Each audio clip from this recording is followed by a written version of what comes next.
الرحيم. Bismillahirrahmanirrahim. Assalamualaikum warahmatullahi wabarakatuh. Waalaikumsalam warahmatullahi wabarakatuh. Alhamdulillahirabbil alamin wa bihi nasta'in wa ala umuri dunya waddin wassalatu wassalamu ala asyrafil anbiya wal mursalin wa ala alihi wa sahbihi ajmain wa man ittaba'ahum bi ihsanin ila yaumiddin. Masyaallahu kan wa ma lam yasha lam yakun wala haula wala quwata illa billahil aliyyil azim. Qala Allah ta'ala fi kitabihil karim wa biqaulihi yahtadil muhtadun. A'udzu billahi samil alim minasyaitonir rajim min hamzihi wa nafthihi wa nafsihi. Ya ayyuhalladzina amanu taqullaha haqqa tuqatih wa la tamutunna illa wa antum muslimun. Au kama qala ta'ala fi ayatil ukhra wa tazawwadu fa inna khairaz zadit taqwa wattaquni ya ulil albab. Wa qala ta'ala fi ayatil ukhra wajahidu fillahi haqqa jihadih wastabakum wa man ja'ala 'alaikum fid dini min haraj millata abikum ibrahima wa samakumul muslimina min qablu wa fi al-ayah. Wa qala fi ayatil ukhra walau syaa rabbuka laja'alnakum ummatan wahidah al-ayah.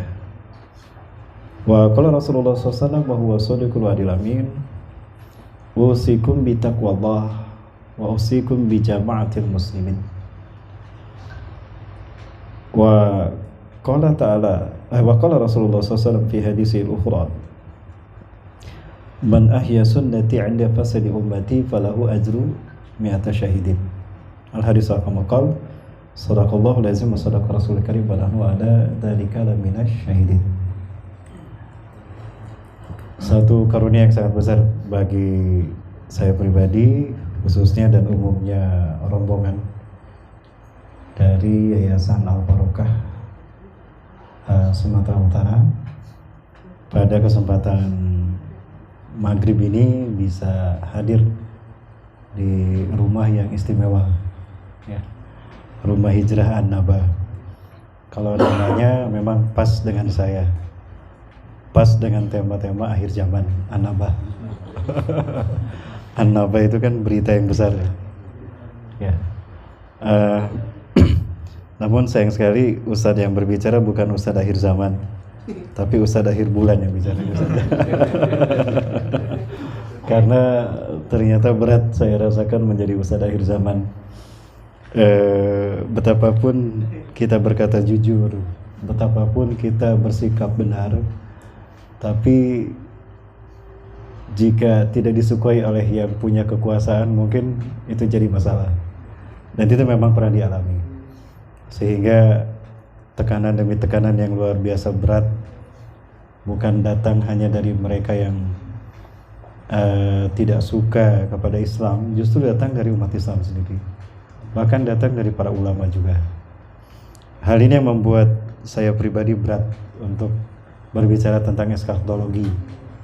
Ya, maka saya sudah hijrah juga nih dari Ustadz akhir zaman menjadi Ustadz akhir bulan insyaallah. Ya, maka saya bersyukur kepada Allah Subhanahu wa taala pada maghrib hari ini mendapatkan kehormatan dari Rumah Hijrah An-Naba binaan Ustadz Ilham. Terima kasih Ustadz atas undangannya. Wabil khusus kepada jamaah Masjid Batra Mahmur yang memang sejak awal sudah juga sepakat menghadirkan kami kemari, dan insya Allah ini yang terbaik. Insya Allah ini yang terbaik. Baik, para mulai rahmatullahi wabarakatuh. Jadi kalau nasihat saya agak berat karena khawatir apa yang saya nasihatkan saya sendiri belum laksanakannya.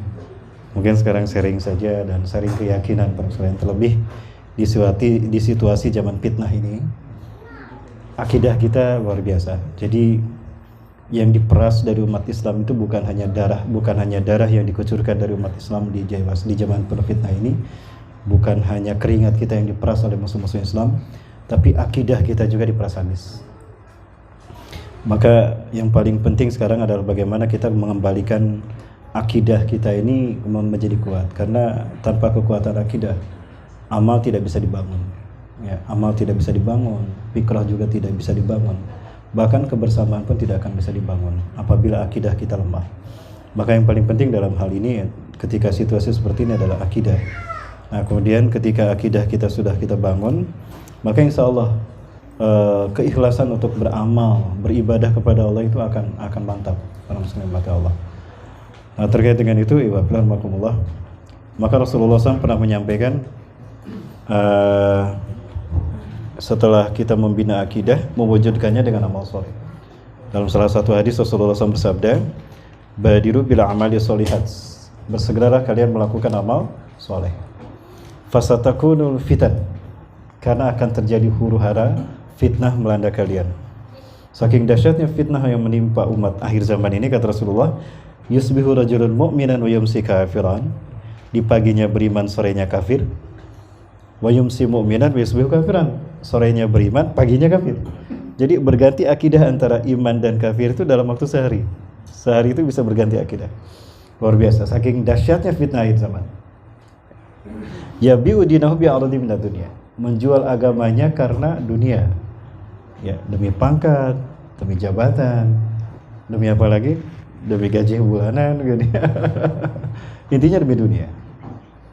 Maka hari ini kita bisa melihat betapa dahsyat fitnah dunia membuat orang berani menggadaikan akidahnya. Dan yang melakukan ini adalah orang yang notabene bergelar ulama, bergelar kiai haji, bergelar ustaz. Nah, ini menunjukkan bahwa ilmu memang belum relevan dengan kekuatan akidah. Tapi kekuatan akidah sudah pasti relevan dengan ilmu. Itu ya Bapak Rahmatullah. Betapapun orang itu berilmu, bahkan ulama luar biasa, tapi belum tentu akidahnya mantap, belum tentu akidahnya benar. Ya, itu yang menjadi penghalang para ulama-ulama yang lurus. Itu kan ulama juga, cuma bedanya yang satu U-nya pendek, yang satu U-nya lama. Lama gitu. Itu ya Bapak. Nah, yang seperti ini yang banyak. Ya. Sampai-sampai Rasulullah SAW mengatakan mereka ini yang paling buruk di muka bumi. Ya. Inna syiraran nasi fil adam alladina ja'athumus sa'atu baghtatan. Sesungguhnya seburuk-buruk manusia di muka bumi adalah mereka yang didatangi kiamat tiba-tiba. Jadi manusia yang menyaksikan kiamat itulah makhluk yang paling buruk di muka bumi. Seandainya tidak ada binatang, laulal bahaimu, andaikan tidak ada binatang, lam tumtiru, mereka tidak akan pernah diberi hujan. Jadi jika masih turun hujan, itu Allah sayang sama binatang, bukan sayang sama mereka. Saking hinanya. Wa asyaru minhum, dan yang paling buruk dari mereka adalah al-ulama. Al-ulama. Jadi al-ulama juga ada yang menjadi makhluk paling buruk. Ulama yang mana ya Rasulullah SAW? Ulama tadi. Yahduna bighairi hadi wa yastanuna bighairi sunnati. Memberikan petunjuk bukan dengan petunjukku, bukan dengan Quran, dan memberikan sunnah bukan dengan sunnahku. Jadi betapa penting di zaman akhir ini, zaman penuh fitnah ini adalah bagaimana kita menumbuhkan akidah. Karena betapapun amalnya sedikit, tapi kalau akidahnya mantap, nilainya tetap luar biasa di hadapan Allah. Sampai-sampai Rasulullah SAW mengatakan, pahala mereka yang mengamalkan sunnah, menghidupkan sunnah di akhir zaman itu sama dengan 100 kali mati syahid. Man ahya sunnati anda fasadi ummati falahu ajru mi'ata syahidin. Barang siapa yang menghidupkan sunnahku di zaman di mana manusia meninggalkannya, bahkan mematikannya, dia akan mendapatkan pahala 100 kali mati syahid. Kemudian sahabat bertanya, syuhada minna wa minhum ya Rasulullah. Syahidnya kami atau syahidnya mereka? Kata sahabat, bal syuhada minkum, bahkan syahidnya kalian. Jadi hari ini, di zaman seperti ini, di zaman ketika kita mengamalkan Islam seperti memegang bara api, kata Rasulullah, itu pahala menghidupkan sunnah 100 kali syahidnya para sahabat. 100 kali syahidnya Hamzah bin Abdul Muthalib, 100 kali syahidnya Mus'ab bin Umair, 100 kali syahidnya Zaid bin Harisah. Nggak kebayang. Sekarang kita ukur dulu keutamaan satu mati syahid, baru nanti dikali 100. Keutamaan sekali mati syahid Yang pertama, sebelum peluru menusuk tubuhnya, sebelum pedang menyambar lehernya, Allah cabut dulu nyawanya terlebih dahulu. Fala ya'lamu syahid bi alamil maut ila qadamtin namal. Maka orang yang mati syahid itu tidak akan merasakan sakitnya kematian, melainkan seperti digigit semut. Para belum pernah digigit semut? Pernah pingsan gara-gara digigit semut? Enggak kan? Nah, orang yang mati syahid itu sakitnya seperti digigit semut kematiannya. Tidak percaya silakan buktikan. Kalau sudah terbukti kirim WA sama saya. Ustaz, terima kasih Ustaz sudah meyakinkan saya Ustaz. Saya mati syahid Ustaz. Saya tidak sakit kematian saya. Persis seperti digigit semut. Sebentar, ini siapa yang kirim WA? Ini dari alam barzah ini. Itu yang pertama, Bapak. Yang kedua, Allah haramkan bumi, tanah menghancurkan tubuh orang yang mati syahid. Para ulama masih ingat ada tragedi Sampit di Kalimantan Barat. 3 ustadz kami syahid, gugur. Pulang kajian, hari itu puncak mulai terjadi pembantaian. Ustadz kita melawan 3-3-nya, ada yang belah kepalanya, ada yang hampir putus tangannya, dan perutnya robek, banyak tusukan dan sabetan. Karena situasi sangat genting, maka dimakamkan seadanya. Setelah 18 hari, karena semua turun, bahkan dari Kapolri pun turun waktu itu ke sana, situasi mereda kembali, maka kemudian dimakamkan. Setelah 18 hari sudah aman, pihak keluarga meminta agar dipindahkan jasadnya ke makam keluarga. Ketika digali sudah 18 hari, gimana? Biasanya, ini tubuhnya masih utuh, seperti baru dimakamkan. Darahnya masih terlihat merah. Luar biasa. Jadi orang yang mati syahid, Allah haramkan tanah menghancurkan tubuhnya. Itu yang kedua. Yang ketiga, Allah bebaskan dari fitnah kubur. Di saat manusia kesusahan menjawab apa yang ditanyakan oleh Munkar Nakir, disiksa di dalam kubur, mereka selamat melalui itu semua. Bahkan langsung mereka menikmati radatan min riyadil jannah, taman-taman surga. Itu yang ketiga. Ini kita baru bicara 1 mati syahid ya, belum dikali 100 ini. Yang keempat, orang yang mati syahid itu akan Allah berikan mahkota yang sangat diinginkan, bikin iri para nabi dan ahli ibadah. Tajul waqar, mahkota kemuliaan. Ya. Dan itu disematkan oleh makhluk-makhluk terbaik di surga. Ya. Luar biasa. Dan yang kelima, Allah berikan kepada orang yang mati syahid 1 pahala mati syahid, yaitu kesempatan untuk mensyafaati 70 keluarganya, 70 orang. Ayah, ibu, kakek, nenek, mertua, laki, mertua perempuan. Wah, 70 orang sekalian. Silakan, ini daftarnya masuk surga bersama si syahid ini. Dan yang terakhir, Allah nikahkan dia dengan 73 bidadari surga. Oh, rame nih. Jadi kalau sekarang masih 1, sabar, nanti 73. Ya, nanti 73. Biasa. Oh, udah kebal ya. Berarti tancap gas ya. Nah, itu 1 keutamaan mati syahid. Sekarang menghidupkan sunnah di akhir zaman, pahalanya 100 kali dari semua itu. Kebayang tidak pernah bahas kalian? Kalau syafaatnya 70, 1 mati syahid 70 orang kali 100, 7.000. 7 turunan kita syafaati. 1 kampung kita syafaati. Luar biasa kan? Kalau 1 mati syahid bidadarinya 73, lah kalau 100 kali 7.300. Ini gimana menggilirnya? Jangan khawatir. Di surga waktunya panjang. Kegilir semuanya. Banyak tukang jamu, Bang. Oh, abang jualan jamu. Tapi kayaknya madunya asli. Ini masih palsu ya. Madunya 4. Madunya 3. Baik, pada Allah. Nah, kenapa Allah berikan pahala semacam itu? Karena menghidupkan sunnah di akhir zaman ini berat resikonya. Bahkan resikonya bisa kehilangan nyawa. Ya. Kenapa Allah berikan pahala seperti itu? Karena itu tadi, berat, saking beratnya. Bayangkan. Tadi saya ngobrol sama Ustaz Hanif, bahwa busur panah aja beresiko Ustaz ya. Cuma diteng-teng aja beresiko. Itu ibadah rahmatullah. Maka tidak salah kalau Allah berikan pahala yang luar biasa. Kemudian, kenapa kita penting menjaga iman Islam dan akidah tauhid kita di akhir zaman? Ibadah. Karena keutamaannya pun besar. Ya. Ibadah rahmatullah.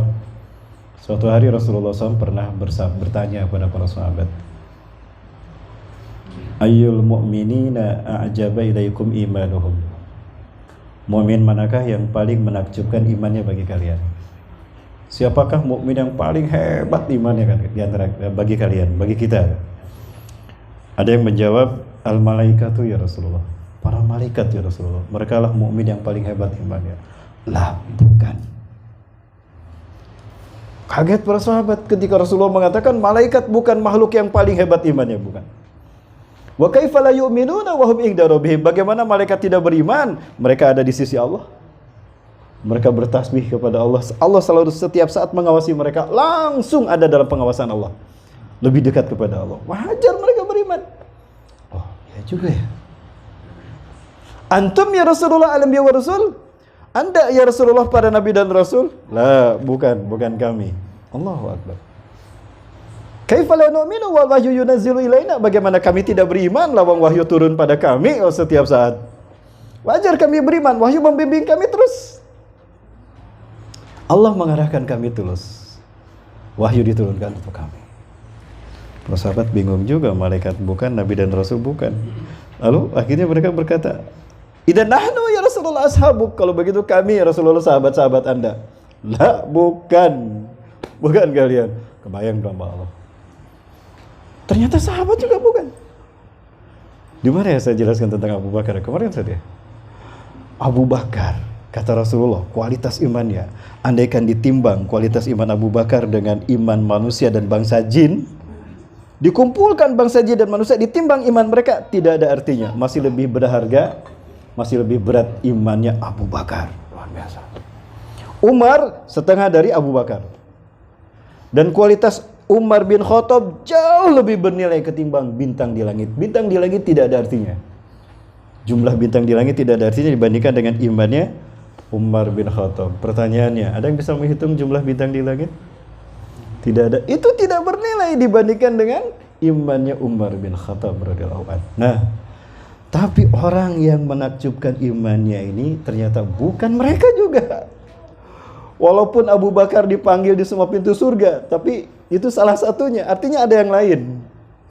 Pertanyaannya, kemudian para sahabat bertanya setelah berpikir, malaikat bukan, nabi dan rasul bukan, para sahabat bukan. Akhirnya apa? Para sahabat balik bertanya, "Famanil ladzina a'jaba ilaina imanuhum ya Rasulullah?" Lalu mukmin yang mana ya Rasul yang menakjubkan imannya untuk kami? Alladzina a'jaba ilaina imanuhum alladzina yuhayyuna min ba'dikum. Orang-orang yang menakjubkan imannya bagi kalian adalah mereka yang hidup jauh sesudah kalian. Mereka hidup di akhir zaman. La yaltahiqu nabi wala bikum. Mereka tidak bertemu dengan aku dan tidak sejaman dengan kalian. Wa yajiduna suhufan. Mereka bertemu dengan lembaran-lembaran kertas, mushaf Al-Quran. Dan mereka beriman kepada apa yang ada di dalamnya. Ya Bismillahirrahmanirrahim. Pertanyaan yang jujur dari saya. Pernahkah kita bertemu Rasulullah? Saya kira tidak ada ya. Pernahkah ada yang bermimpi bertemu Rasul? Jangankan bertemu, mimpi aja juga belum ya. Belum, mimpi aja belum. Lalu dari mana kita tahu Allah Tuhan kita kalau bukan dari mushaf Al-Quran? Betul? Dari mana kita tahu Islam fitrah kita kalau bukan dari mushaf Quran? Betul? Dari mana tahu kita kalau Rasulullah adalah Nabi dan Rasul kita kalau bukan dari Al-Quran? Nah, Rasulullah SAW sabdakan, mukmin yang terbaik imannya, mereka tidak bertemu Rasulullah, tidak sejaman dengan sahabat, tapi mereka bertemu dengan mushaf Al-Quran dan mereka beriman kepada apa yang di dalamnya. Artinya Quran sekarang menjadi tiket kita untuk menjadi yang terbaik imannya. Allahu Akbar. Insyaallah ya Allah. Mudah-mudahan kita mendapatkan kesempatan untuk membuktikannya. Amin. Nah, iwafirahmakumullah, makanya ujiannya besar.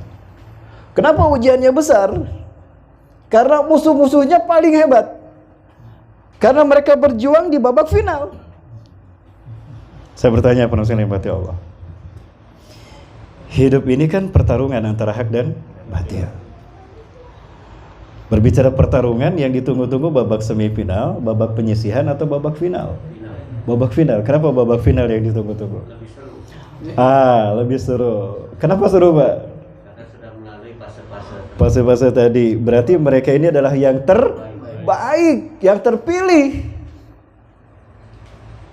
Sehingga mereka bisa melalui berbagai macam fase tahapan sehingga sampai pada babak akhir. Mereka lah pilihan yang terbaik dari dua kubu. Baik dari kubu hak ataupun dari kubu batil. Dan kenapa babak final yang ditunggu-tunggu? Karena babak final babak penentuan siapa yang menang dan siapa yang kalah. Betul? Siapa yang terbaik? Karena yang terbaik cuma satu.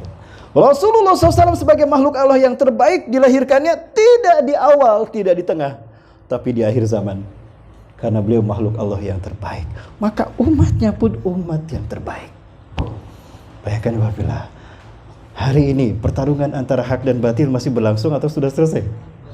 Masih berlangsung. Sementara kita didampingi oleh Nabi atau tidak? Zaman dulu Nabi hadir di tengah-tengah umat. Mereka makhluk yang terbaik ada di tengah-tengah umat. Maka wajar mereka hebat. Tapi sekarang kita tidak didampingi oleh Nabi kita sendiri, walaupun Nabi kita yang terbaik. Dan musuh yang kita hadapi pun sang kampiun kesesatan, Iblis dan Dajjal. Iya, Iblis dan Dajjal. Tapi sekarang yang mempertaruhkan itu semua adalah kita. Artinya ikhwafillah, yang ada di pundak kita sekarang adalah apa yang dulu diperjuangkan oleh para nabi dan rasul dengan berdarah-darah.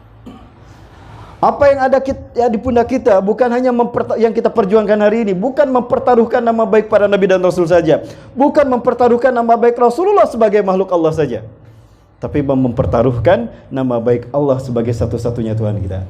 Karena yang kita hadapi adalah mereka yang mengaku Tuhan, Iblis dan Dajjal. Dan hari ini hampir sempurna fitnah Dajjal itu. Alhamdulillah, sekali lagi yang paling penting dari zaman ini, utuhkan, bina kembali tauhid, pertahankan tauhid kita. Alhamdulillah. Ada satu momen Allah ingin mengajarkan sifat Allahu Akbar kepada malaikat. Suatu saat Allah ingin mengajarkan arti Allahu Akbar pada para malaikat. Dan kita tahu malaikat adalah makhluk Allah yang diciptakan dari cahaya. Berapa kecepatan cahaya? Masih lupa apa sudah ingat? 3 kali 10 pangkat 8 meter per detik. 3 kali 10 pangkat meter per detik. Andaikan kecepatan malaikat kecepatan cahaya, Allah ciptakan satu malaikat yang kecepatannya 70 kali lipat kecepatan malaikat biasa. Andaikan kecepatan terbang malaikat kecepatan cahaya, berarti 70 kali 3 kali 10 pangkat 8 meter per detik. Berapa? Sekian dan terima kasih. Dan malaikat ini diciptakan dengan kecepatan 70 kali lipat kecepatan malaikat biasa. Idhab wabta'id mimakani hada. Pergi kamu, jauhi arsku. Setiap malaikat jika diperintahkan Allah, labbaika wa sa'daika ya Rabb, kullu khairin biyadik, maka malaikat itu pun terbang dengan kecepatan 70 kali lipat kecepatan cahaya. Logika malaikat saat itu sama dengan logika kita. Ketika kita pergi meninggalkan satu benda, makin jauh benda makin kecil kan? Makin jauh benda itu makin kecil. Malaikat berpikir begitu, aku jutaan kali lebih cepat dari cahaya menjauhi aras Allah. Pasti Allah berubah. Tapi ketika dia melihat ke belakang, spontan kedua tangannya begini. Allahu Akbar. Kedua tangannya mengangkat begini. Inilah kenapa takbiratul ihram harus mengangkat tangan. Apa pesan tauhid yang diajarkan takbiratul ihram? Ilafillah. Menyerahkan diri kita kepada Allah. Ketika maling, penjahat ketangkap, apa yang dilakukan? Angkat tangan. Ampun, angkat tangan kan? Nggak angkat kaki. Kenapa angkat tangan? Menyerahkan jiwa dan raganya kepada Allah. Inilah konsep tauhid. Yang memulai sholat saja sudah dengan konsep tauhid, menyerahkan diri pada Allah. Itulah kenapa sholat menjadi rukun yang kedua setelah syahadat. Karena sholat parameter tauhid seseorang. Benar tidaknya tauhid seseorang, lihat sholatnya. Alhamdulillah. Kemudian malaikat itu terbang lagi. Aku terbang harus lebih cepat lagi. Lebih cepat lagi. Saking cepatnya doer bibirnya tuh, pipinya karena angin. Secepat itu. Terengah-rengah dia. Lalu dia membalikkan badannya. Allahu Akbar. Allahu Akbar. Aras Allah tidak berubah. Seolah-olah dia tidak pernah bergerak menjauhi aras Allah. Pergi kamu jauhi arasku. Idhab wabta'id bimakani hadha. Mohon maaf, ini tangannya gerak refleks tadi. Pergi kamu jauhi arasku ini. Baik ya Allah. Sampai habis tenaga malaikat itu. Dia tidak lagi bertenaga. Dengan susah payah dia membalikkan badannya. Aras Allah tidak berubah. Selesai itu malaikat. Makhluk Allah yang tercepat di alam semesta tidak bisa mengukur berapa besarnya aras Allah. Lalu bagaimana dengan Allah yang maha besar itu sendiri yang menciptakan arasnya? Itulah yang diajarkan takbiratul ihram ketika kita memulai salat menyembah Allah.